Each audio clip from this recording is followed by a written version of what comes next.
Hello, my friends. Dr. Kazmi here, and today we are going to talk about prolonged fever in pediatric practice.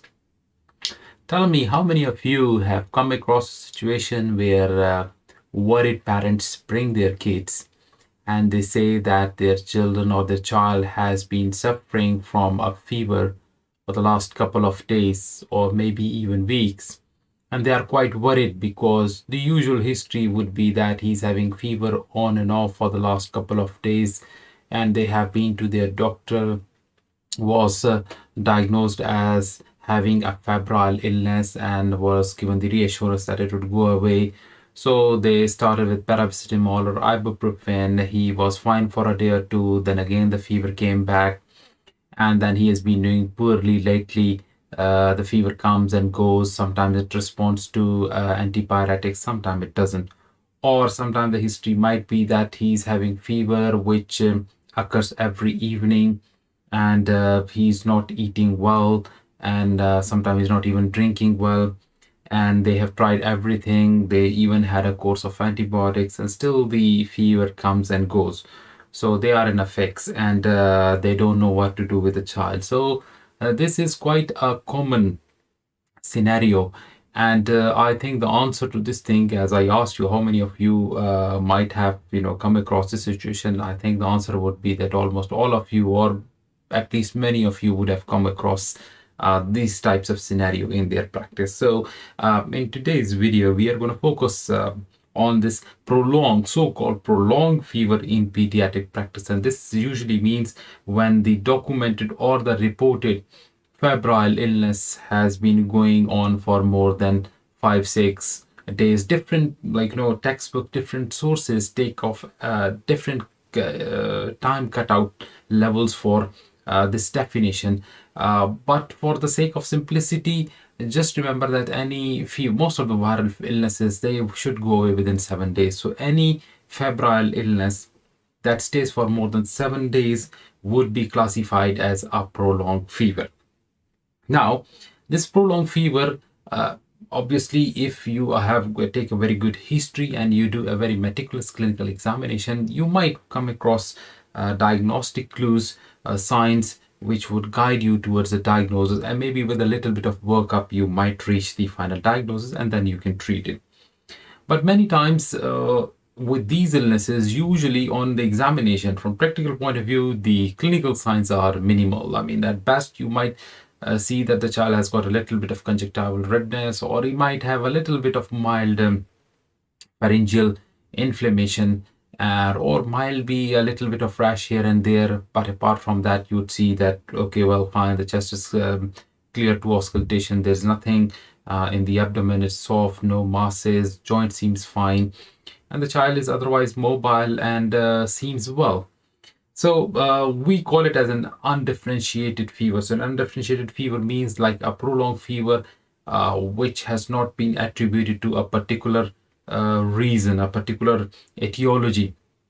So again, when they're giving this history, basically, if you look at it in a realistic context, then this undifferentiated fever can fall within two categories. So the first category is what we call as a prolonged fever, and the second one is what we call as a recurrent fever. Now, these two things are different from one another. A prolonged fever simply means that a febrile illness is coming from the same source, and like it has prolonged, it has gone for more than 7 days, but the source is the same.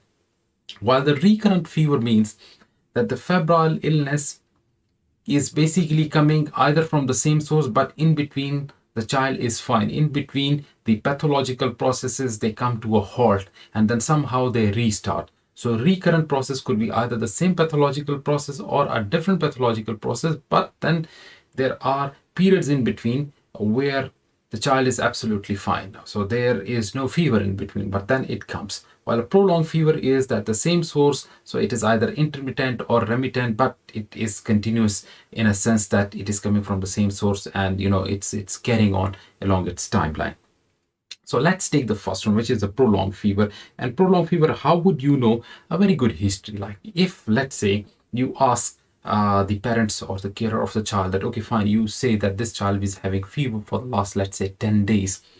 So every day, does it occur at the same time, or is there any diurnal variation, or is there any specific part of the day where the fever comes or goes, or whether it's a continuous fever, or whether the fever is remittent, like it goes up and then comes down to some extent, doesn't touch the baseline, and then again goes up. So that would give you an idea that every day the fever is, at some part of the day the child is febrile. So this is basically a prolonged continuous fever.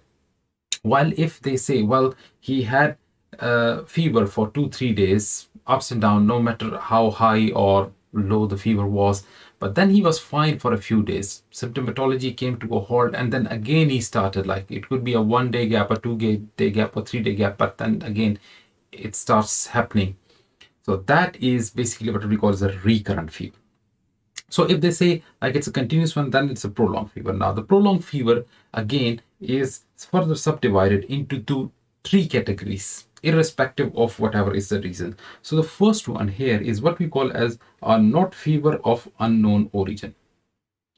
Now what does this mean? It means that the child is not having any true fever. It might be that the child is either in a hot environment, or the parents think that the child has got fever because he's hot to touch, or he has got less sweating in a hot environment for whatever reasons, but the skin is hot, but it's not a documented temperature. It's not actually an actual febrile illness. So the patient is not truly having fevers. It's just that he feels hot, and there could be different reasons for that, but there is no actual pathological process causing a fever. How do you know? Again, with these patients, like if the history is of that, and especially the clue would be when they say, well, he seems hot, we think he's got a fever, but we checked it with the thermometer, there was no temperature. And that, I mean, you should get an idea that probably it's not febrile illness. And usually in such cases, if there are no associated signs, we usually tell them that, okay, fine. And if the child is well looking, we tell them, okay, fine, you keep a diary and you take proper temperatures and you record it. Even when that time when you feel that the child is hot, you take a temperature, record it down. So usually if they follow that sort of a temperature diary, you would see that whenever they report that the child is hot to touch, there is no documented temperature. That simply means that the child is having what we call as not fever of unknown origin. That, in other words, the patient is not having a true febrile illness. It is just that they think it might mix fever because the child feels hot, but there is no pathological process. So these patients or children, they do not have a true fever, and all they need is to give reassurance. Just tell them that they should be keeping them well hydrated and they should not worry about this thing because there is no evidence that they've got a true fever. The next category is what we call as fever of not unknown origin. Now, what does that mean? Fever of not unknown origin. It simply means that the fever is prolonged, but it's not a truly what we call an unknown origin, because the origin is there. The only thing is we don't know at this point in time. Why? Because it could be an unusual presentation of a common disease. So common illnesses, viral illnesses, the URI, otitis media, things like that. So it might be an unusual presentation of something which is quite common in the pediatric age group. And once in a while, we do get cases like which is slightly what we call an atypical presentation of something. So obviously, because it's atypical, you feel like, oh, well, fine, it's not fitting into the diagnostic realms of a particular thing which is more common. So you think that something might else be going on. But in fact, it's not. It's just like those 5 or 10% of the cases who might have an atypical presentation. So this particular kid might be having an atypical. How do you know? So if you go through the normal diagnostic processes, so you will find that the diagnostic process or the it shows that he fits in a particular diagnosis, but the symptomatology or the signs are not typical of that particular thing. For example, somebody comes out to be having a monosport positive. So let's say he's got Epstein-Barr, but the presentation is very atypical. So that simply falls within this domain. We call it as an unusual presentation of a common illness. The second category, it could be a common presentation of an unusual disease. Now, this is 180 degrees opposite, and it means a very uncommon disease, but it gives you a common presentation. So it is something which is rare but has got a very typical classical picture. So that could be the case. So in that particular case, you see whether it is unusual or atypical presentation of common illness, or whether it is a common presentation of an sort of a rare illness. In both these cases, there are diagnostic processes, and if you go through that, like for example, if you take blood cultures, they might come out positive. You might take a throat swab that might come out to be positive for a particular, let's say, viral or a bacterial agent. You might do blood tests and it might show something which is typical of a particular illness. So then you actually can fit the findings into a particular diagnostic criteria and leading to a final diagnosis. So that diagnosis could be something which is common or something which is rare, but nevertheless the diagnosis is made. That diagnosis is made by going through the diagnostic processes. So obviously the signs and symptoms are pointing in different directions, but when you go through the diagnostic process, it would fix it up somewhere. So that is what we call as the fever of not unknown origin. And the third one is the truly fever of unknown origin. Now, this fever of unknown origin, basically, there are no sort of focal signs. A child is having daily temperature. It could be mild temperature, it could be moderate, or it could be a high fever. But there is a history of fever every day. And in most cases, when we say that it is fever of unknown origin, it is not the 7 day. The cutoff is that it should be greater than 14 days. So we have to wait for 14 days before we can classify it as having fever of unknown origin.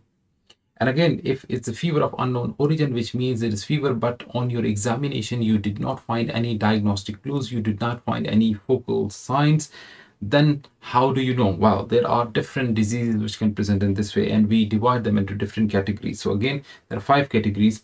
First one is what we call as an infectious category. The second one is the inflammatory diseases. The third one are the neoplastic ones, cancerous one. There's a miscellaneous group which includes some of the disease which does not fit into one of the anyway. Or sometimes we might end up in what we call as no diagnosis. No diagnosis means despite all your extensive investigations and battery of different tests, everything comes out to be normal. The child is still febrile, having fever. And again, it's an enigma. You don't know what's the reason. So we simply say it's a febrile illness of unknown origin with no diagnosis. So let's go through them one by one. So infectious disease. Obviously, infections, we are more worried about the infections. And obviously, as a doctor, the first thing that comes into our mind is that probably an infective process is causing this like prolonged fever. Some of the infections which can, let me put it this way. Most of the common viral illnesses or the illnesses which are more common in the pediatric age group, they would go away within 5 to 7 days, irrespective of how you treat them. Eventually, they would go away, or even if they don't go away, the thing is that the symptomatology, the signs would become so obvious that it would be easy for you to diagnose. But in some cases, there would be little or no signs, and then you would be baffled as what's causing that. Some of the infectious causes of prolonged fever or fever of unknown origin in pediatric age group. Number 1 is Epstein-Barr virus infection. So I'll just write it EPB. Epstein-Barr virus infection, another virus infection which is similar to Epstein-Barr virus infection, but produces even more subtle signs, is cytomegalovirus infection. Epstein-Barr virus infection is actually more common in teenagers, can produce low-grade fever for a prolonged period of time. They can have a sore throat with it. They can have abdominal pain. Again, they can have a deranged liver functions. You can come up in a rash, and there are a few other symptoms as well. So again, Epstein-Barr virus infection, it is diagnosed by the monospot test. Similarly, on a viral illness which presents more or less the same feature, cytomegalovirus infection. So viral ones, Epstein-Barr virus infection and cytomegalovirus infection, can present with prolonged fever. Another bacterial infection which can present with prolonged fever is infective endocarditis. So infective endocarditis, obviously there would be a history of valvular heart disease or damaged valves or prosthetic valves, and usually there is prolonged history of fever.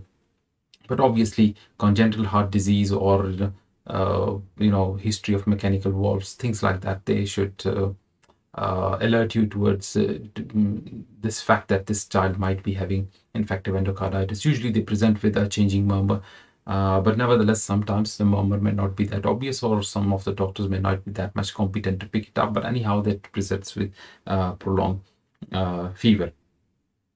Other illnesses are which can present with infection is the extrapulmonary tuberculosis. Now, tuberculosis, the more common variety is the pulmonary tuberculosis, which usually present with fever and chronic cough and weight loss, comparatively easy to pick up. But extrapulmonary TB, if the TB germs are hiding somewhere in the spine or in the kidney or something, that's very tricky to diagnose. It's extrapulmonary TB can present with prolonged fever. Other illnesses, chronic osteomyelitis can present with bone pains and low-grade fever. So osteomyelitis in tropical areas, then leishmaniasis can also produce prolonged fever. Anyhow, then inflammatory conditions. Again, inflammatory conditions are those diseases where the hallmark is inflammation, and this inflammation is non-bacterial, non-viral in origin, though there may be a sort of a inciting event in the form of a viral infection or some past bacterial infection. But nevertheless, at that point in time where the child is febrile and presents with the symptomatology, there is no pathogen responsible for that. So some of the inflammatory conditions which can produce prolonged fever, they are SLE, they are juvenile idiopathic arthritis, especially the systemic onset juvenile idiopathic arthritis, which would present with a sort of a Solomon rash, and there are spiking fevers every evening. Though it is juvenile idiopathic arthritis, but in systemic onset, usually in the initial phase, there is just high fever. There will be no joint symptoms. The joint symptoms come at a later stage, maybe after 2 or 3 months. So usually in these conditions, you would find a very high ESR and CRP and inflammatory markers. Especially if you do these inflammatory markers, look at the CRP, the ESR, and the ferritin levels, and they would be raised. So if they are raised in a backdrop of negative blood cultures and other things, then you should be thinking of inflammatory disorders.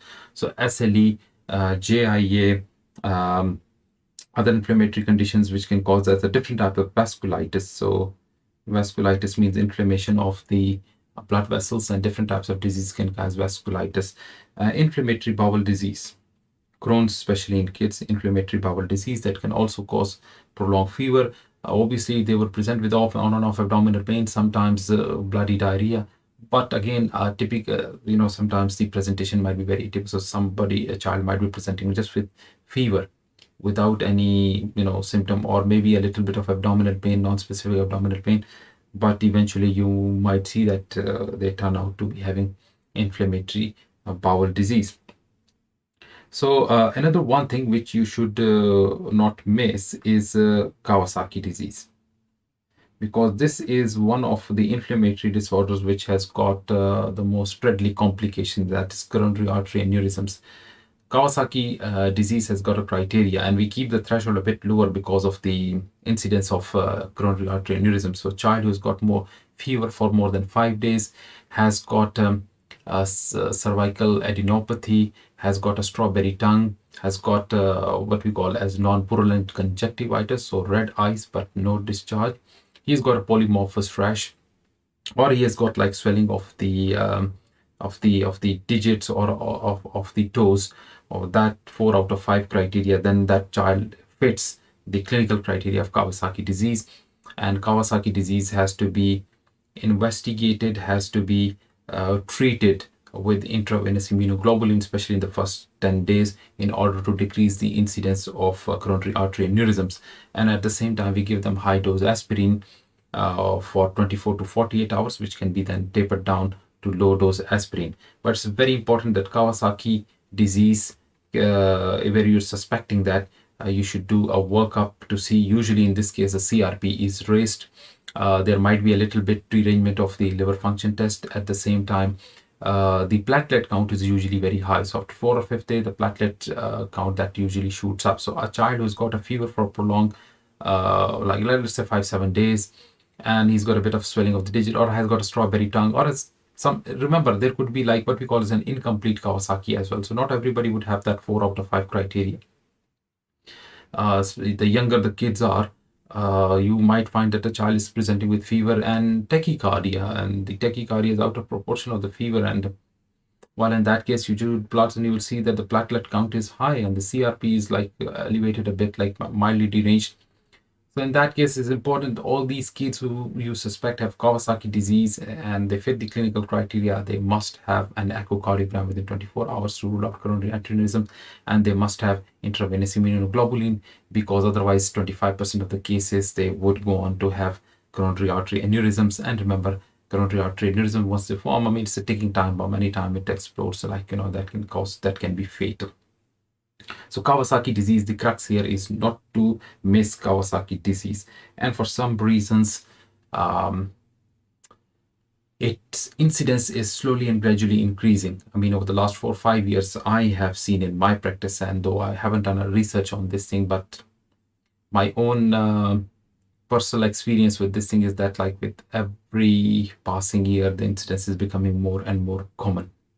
We don't know what it causes, but again, it's a non-specific inflammation of medium-sized arteries, and especially the coronary arteries. So then coming down to the neoplastic reasons. Yes, a child who has got prolonged fever, doesn't look well, is losing weight, or is cachexic.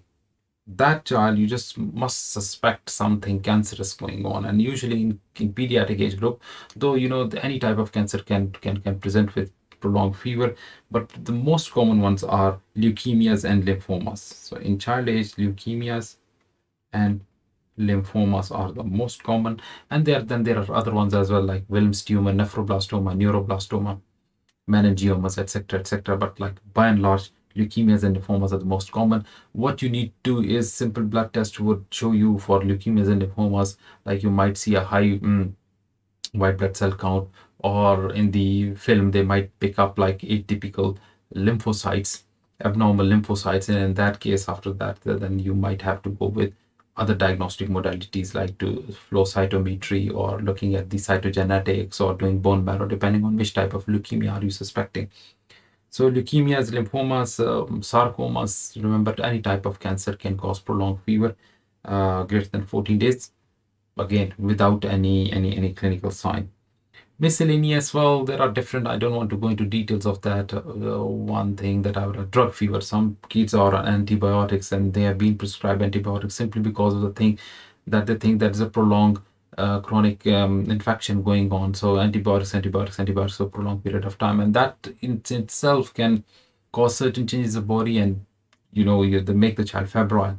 So if there's no other thing, you just stop. If he's on any antibiotic for a prolonged period of time, remember, most of the antibiotics have to be given only for 7 days. There are only certain conditions in which the antibiotics have to be given for a prolonged period of time. So if that is not the case, you just stop the antibiotics or other drugs as well, and you might see a pleasant surprise. The fever goes away, and then there's no diagnosis. That's quite rare. Sometimes you might not come up with anything. Or sometimes, there might be other conditions that are like in tropical countries, typhoid and enteric fever might be one of the reasons.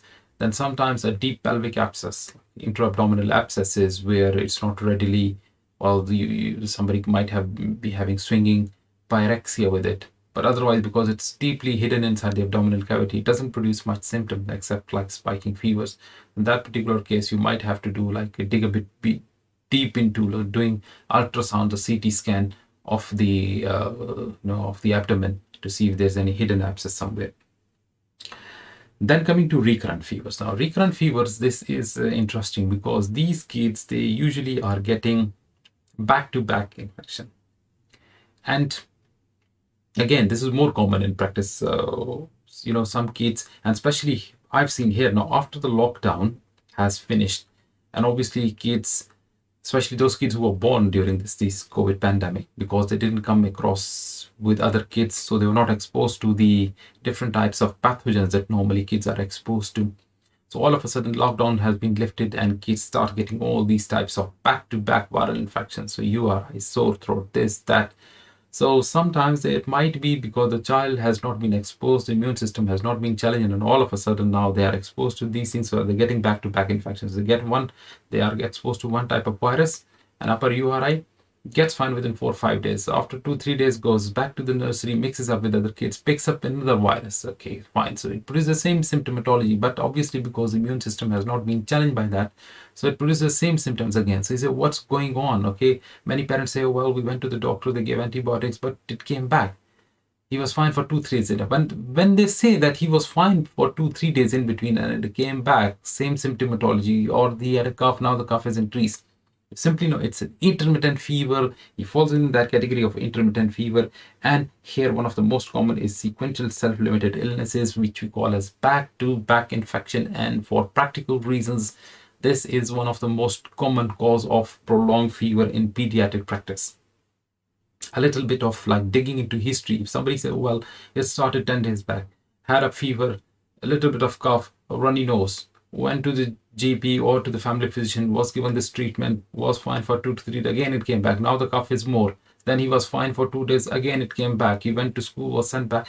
Well, this is a typical history of and the child otherwise seems well. I mean, he's not malnourished, he's not known to have any immunodeficiencies, then you know it is back-to-back infection. And especially in this context, like in current in this current era, after these lockdowns have been lifted, people are more mixing up. This has all these back-to-back infections have come back with a vengeance, and one of the reasons for overcrowding of the hospitals. And anyhow, back-to-back infections.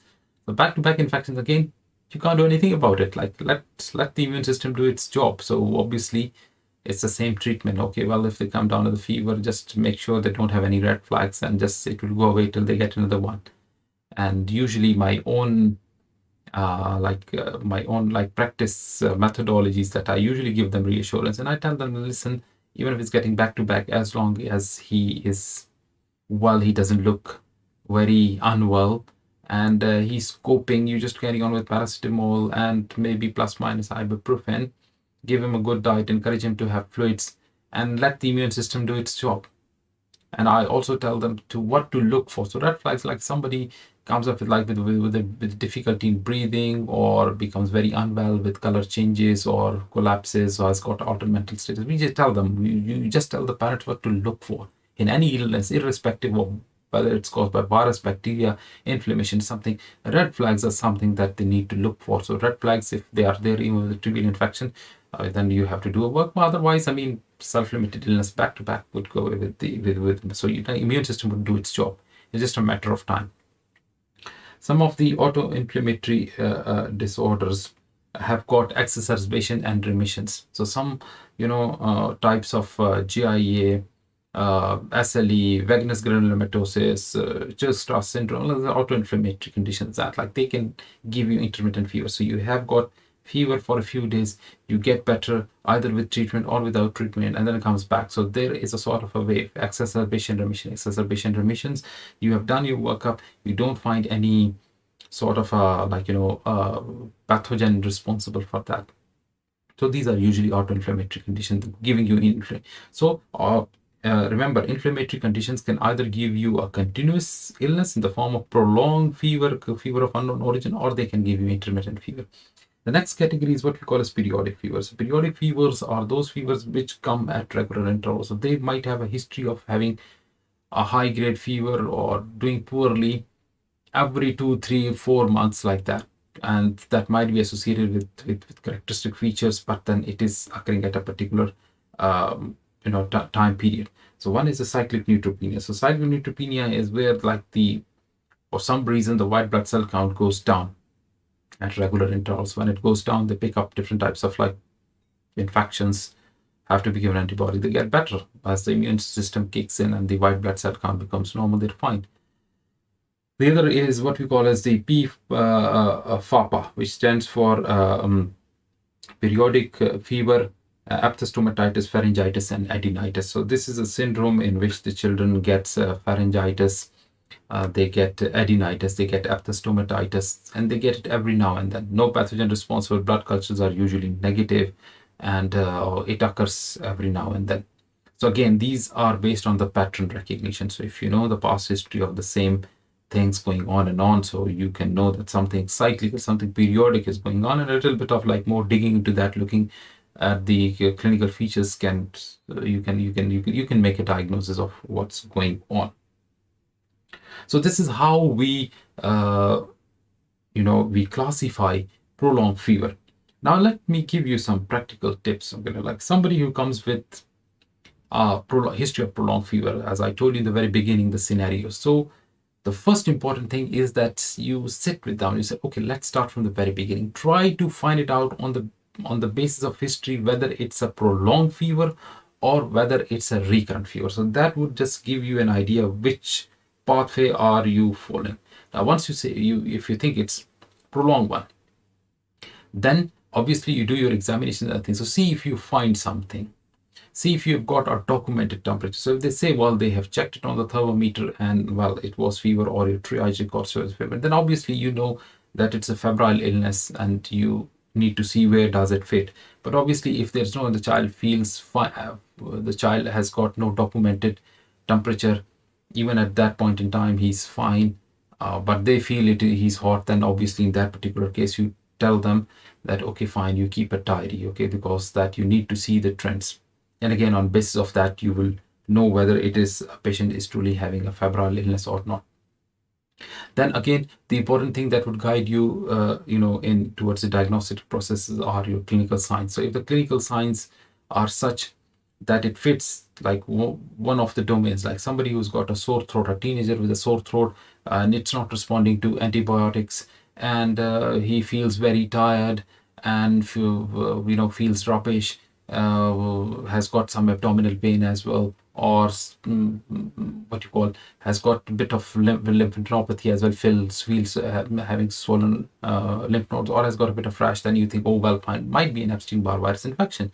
So with the workup, you can order specific tests like monospot test, which can tell, and even at the, you can request a film which would probably might show atypical lymphocytes. Similarly, if you are suspecting infective endocarditis, you will take blood cultures and you would do echocardiography as well. If you're suspecting TB, then obviously TB has got some like Montus test or Gene Expert. For osteomyelitis, again, you have to do the MRI scans of the bone. Leishmaniasis, you have to look at the Leishman-Donovan bodies. Probably need to, obviously it's not common here in UK, but in the tropical countries, and then you have to do the bone marrow test and look for Leishman-Donovan bodies. SLEs, for if you're suspecting, irrespective of whatever the inflammatory condition, vasculitis, GIS, something, always start with some of the screening tests. ANA is a very good screening test, like ANA positive, ANA negative, and then you can have the complement levels, and always do the inflammatory markers. So inflammatory markers mean that you have to do the CRP, ESR, and ferritin. If they are raised, you are very much sure that you are dealing with an inflammatory condition, provided that the blood cultures and are negative. Neoplastic things are self-explanatory. Usually you will find a history of weight loss or bleeding gums and things like that. Even anorexic, cachexic, and starting from the simple blood test would give you an idea of what are you dealing with. Miscellaneous, if you don't find anything, then you have to do a bit of more detective work, see what if there are any medications for a prolonged period of time, and just give a trial of stopping those medications and see if that leads to any improvement. Now, as far if you, in the initial classification, if you thought it's a recurrent sort of a febrile episode, then you see it might be the case of back-to-back infection, especially if the child is fine and feels like more like cough, upper respiratory symptoms and things like that. Or it might be the recurrent presentation of autoinflammatory disorders. So you might do a little bit of workup, looking at inflammatory markers, white blood cell count, and LFTs and things like that. Or if there is a pattern recognition, like if you recognize the patterns of illnesses every 3-4 months, and it occurs and gets better on its own, and then again it reoccurs with the same symptomatology, the same thing, then you can think of the cyclical events like cycle neutropenia or maybe P-FAPA syndrome. So this is how you deal with prolonged fever in pediatric practice. Remember, the causes are many, but all you don't need to remember these causes on your fingertips. All you need is the proper approach to see whether it is true fever or not. If it is fever, then it is whether it is a sort of a continuous one, which we call as prolonged, or whether it is recurrent one, where there are periods where the child is fine in between, and then you go on in a methodical way, which makes your job easy and the diagnostic process becomes a breeze. So hope you have liked this video, and if you have liked it, press the like button. Do share it with your friends. I also encourage that you comment or you put down your questions, because questions mean that you want to know more about that particular thing. And if you haven't subscribed to my videos, please do subscribe, because it gives me more motivation to make videos. And if you want me to discuss some other subjects with you, just put it down in the comment section below if you want to watch videos on some particular topics or subjects. So I hope you have understood this topic. Have a good day, and bye-bye.